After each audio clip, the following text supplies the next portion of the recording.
আসসালামু আলাইকুম রহমতুল্লাহ। আমি গাউসিয়া পাখিঘরের মাসুদ, সবাইকে জানাই শুভেচ্ছা স্বাগতম। আজকে কথা হবে কবুতরের জটিল এবং কোটিং রোগ নিয়ে। সেটা হচ্ছে অ্যাঙ্গেল কেন হয়, কীভাবে হয়, কী কারণ হয়, সেটা নিয়ে আজকে আলাপ আলোচনা হবে।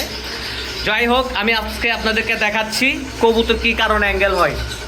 একটু একটু বিশেষ করে দেখবেন, লক্ষ্য করুন, এই কবুতরটা একটু দেখেন, এটা কিন্তু এখনও পুরাপুরি অ্যাঙ্গেল হয় নাই।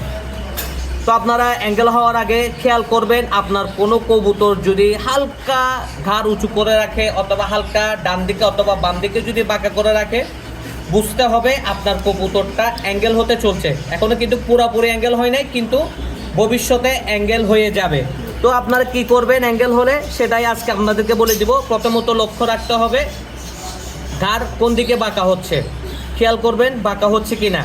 আসলে অ্যাঙ্গেল দুইটা কারণে হয়, একটা হচ্ছে ভিটামিন কম হলে অথবা ভিটামিনের অভাব হলে, দ্বিতীয় কথা হচ্ছে আপনার কবুতরকে যদি ওভারডোজ অ্যান্টিবায়োটিক খাওয়ান, তাহলে অবশ্যই আপনার কবুতর অ্যাঙ্গেল হয়ে যাবে।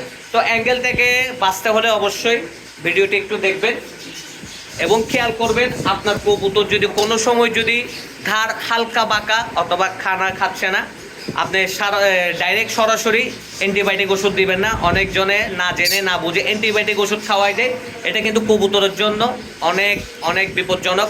অনেকে দামি কবুতর আছে, হুটহাট যারা অল্প বিদ্যা ভয়ঙ্কর, তাদেরকে দিয়ে ওষুধ খাওয়াই দেয়, শেষে কবুতর অ্যাঙ্গেল হয়ে যায়। ওই ভুল কাজ আজীবনও করবেন না। শুধু নর্মালি দুইটা ওষুধ আছে, একটা হচ্ছে ক্যালটেট, একটা হচ্ছে অ্যাবি-1। ঠিক আছে, আপনারা অ্যাঙ্গেল হওয়ার আগে কবুতরকে অ্যাবি-1 এবং ক্যালটেট খাওয়াবেন। খুবই শর্টকাট, খুবই ভালোভাবে সুন্দরভাবে আপনার কবুতর সুস্থ হয়ে যাবে।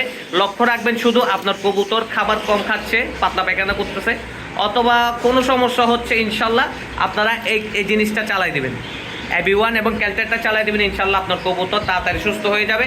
আর যারা বুঝবেন না, অবশ্যই আমার প্রোফাইলের নাম্বার দেওয়া আছে, আমার সাথে যোগাযোগ করবেন, ইনশাল্লাহ আমি আপনাদেরকে সবসময় হেল্প করব। ধন্যবাদ, সবাই ভালো থাকবেন। ভিডিওটি শেয়ার করে দিবেন যাতে সবাই জানতে পারে, বুঝতে পারে। ধন্যবাদ, সবাই ভালো থাকবেন।